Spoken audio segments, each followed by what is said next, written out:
It's DC's turn to publish a Batman and Deadpool crossover this month, and they're not the only heroes in this comic. With a main story written by Grant Morrison and illustrated by Dan Mora, there are several backup stories featuring John Constantine and Doctor Strange by James Tynion IV, Joshua Williamson, Scott Snyder, and Hayden Sherman.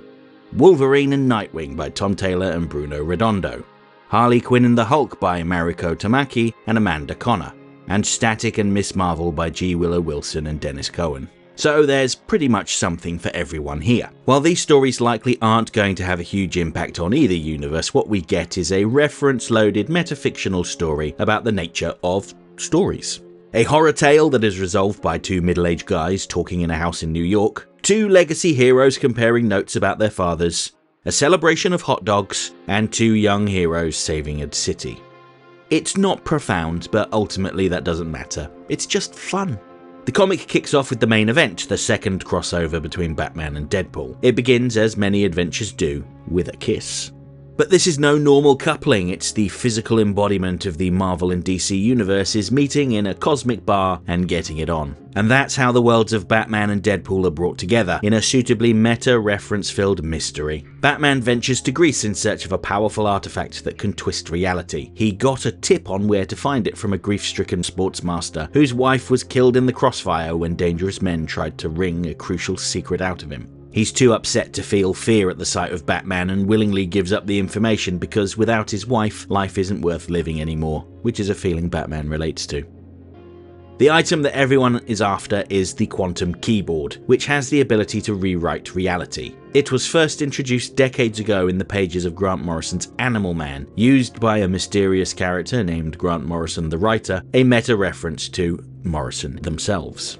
The writer was recruited to the Suicide Squad and was killed off, but their device was lost. The TVA, realizing its power, tasked Deadpool with tracking it down, and X-Men villain Cassandra Nova, the evil twin sister of Charles Xavier, herself another creation of Morrison, manipulated Batman into finding it for her. It is, after all, the only thing that could potentially kill her. Much of the story takes place inside the minds of Batman and Deadpool while they have Nova's fingers probing their brains. Batman notes that the environment reminds him of the Court of Owls Labyrinth, which in itself was a weird shifting maze that was designed to break the minds of anyone who was unlucky enough to be trapped there. My favourite part of their interaction is how Batman keeps questioning Deadpool's similarities to Slade Wilson, aka Deathstroke, much to Deadpool's annoyance.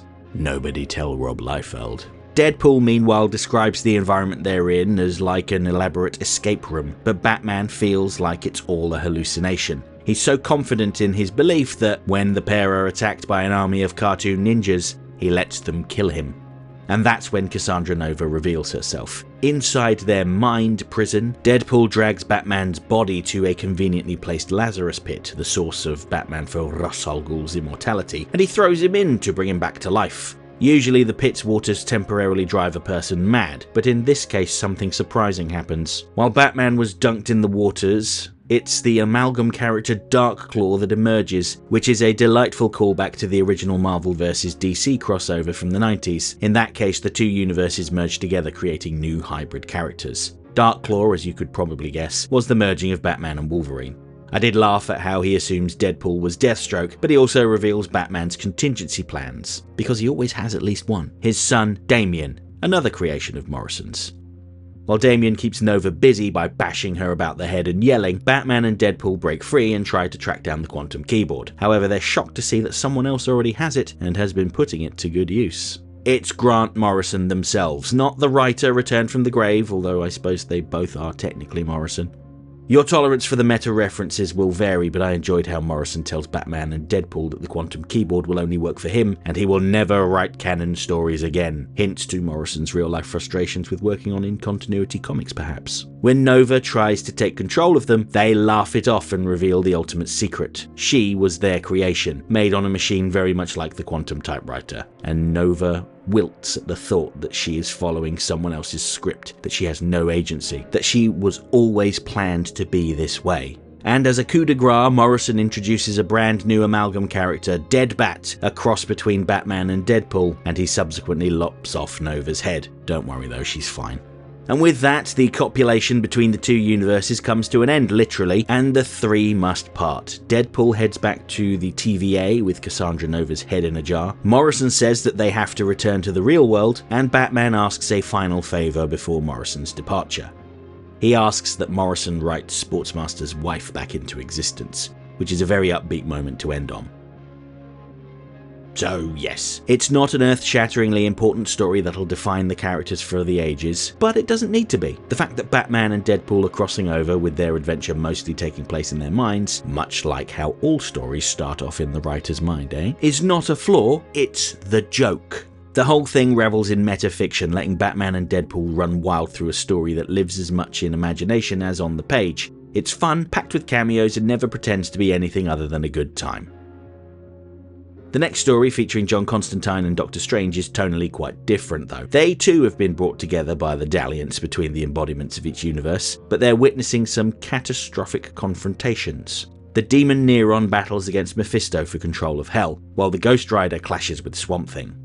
Both men are the Sorcerer Supreme of their respective universe, but their approaches couldn't be more different. Strange makes it very obvious that he's a mystic figure from the way that he dresses and the way he decorates his home. Constantine, meanwhile, looks like he's just stumbled out of a bar at closing time, and the chances are he has. While the other mystic figures clash, Constantine prefers a more laid-back approach. He attempts to use his magic to sedate Strange so that he can rifle through his collection of mystic items to end the conflict. But Doctor Strange is no mere mortal and counteracts his spells effortlessly. When backed into a metaphorical corner, Constantine does what comes naturally. He headbutts Doctor Strange and swipes the Eye of Agamotto from him. However, its power is too much for Constantine to wield alone, and Doctor Strange helps him. So while they started out a bit standoffish and Constantine resorted to physical violence, Doctor Strange doesn't hold a grudge and the pair part amicably. This shows that while Strange and Constantine inhabit very similar roles in their respective universes, personality-wise they couldn't be more different. At the same time, they both are able to put aside their differences and work together for the betterment of the world, or should that be worlds, with no hard feelings. Again, not at all significant, very different to the Batman-Deadpool story, but a similar end result.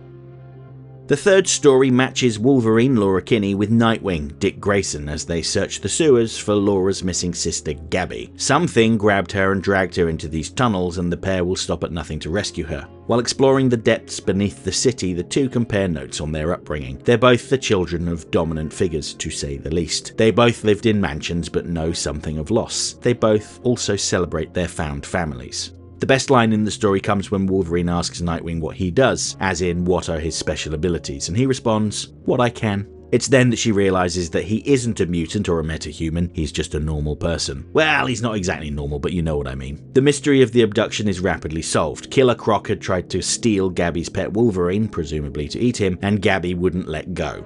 The combined might of Wolverine and Nightwing is enough to get Croc to surrender without too much bloodshed, and the heroes head off to eat noodles with Batgirl at the clock tower. Wolverine and Nightwing meanwhile bond over living up to the legacy of their strong fathers. Again, not at all significant, but still it carries an emotionally satisfying message at the end. The fourth story involves Harley Quinn trying to buy a hot dog at the fair, only for the Hulk to show up, chasing a robot and causing all sorts of chaos, including dropping hot dogs into a nuclear waste facility. And really that's it. It's only 5 pages long. There's plenty of destruction, a brief rampage, and Harley says she can't wait to do it all again. The final story is similarly brief and talks about how Miss Marvel, Kamala Khan, and Static, Virgil Hawkins, end up meeting each other while fighting a beast that erupted from the sewers. While this is a catastrophe, it's fortunate for them because it gets them out of some awkward conversations with their families. Kamala's mother insisting that she eats more at dinner, and Virgil's parents wanting to talk about his recent B+ in biology. The two team up against the beast with Static going high and Miss Marvel going low, and really that's the end. Taken together, the whole anthology feels like a love letter to capes, chaos, and the sheer joy of comic book possibility. None of these stories are trying to redraw the map of their universes, and that's exactly what makes them good. It's a sample platter of tone and texture. Metafictional winks, occult bickering, legacy hero heart, slapstick mayhem, and sewer-spawned monster fights. A reminder that not every crossover needs to shake the pillars of continuity. Sometimes it's enough just to revel in spectacle and enjoy the ride. And while I have your attention, I just wanted to highlight some additional DC and Marvel crossovers that are available for free digitally via Marvel Unlimited and the DC Universe Infinite app. The first is the meeting of Captain Marvel, aka Shazam, and Thor, and this can be claimed via the Marvel Unlimited website, marvel.com/redeem, where you use the code crossover25. That's crossover, the number 2 and the number 5. In the story, the wicked Mr. Mind creates his own pantheon of gods from across the DC and Marvel universes to draw power from against their will, including the God of Thunder. And the DC published story, available for free in the DC Universe Infinite app, pits the might of Gorilla Grodd and a brainwashed Flash against the Fantastic Four. It's an action-packed journey through time as Grodd seeks an item of tremendous power. So yeah, check those out too, especially because they're free.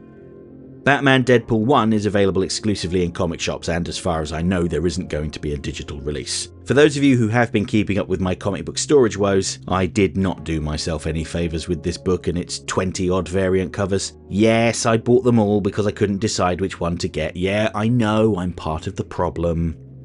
Next time. I'll be back very soon with a video about Absolute Flash number 9, where Wally and the Rogues descend on Fort Fox to rescue Colonel Rudy West.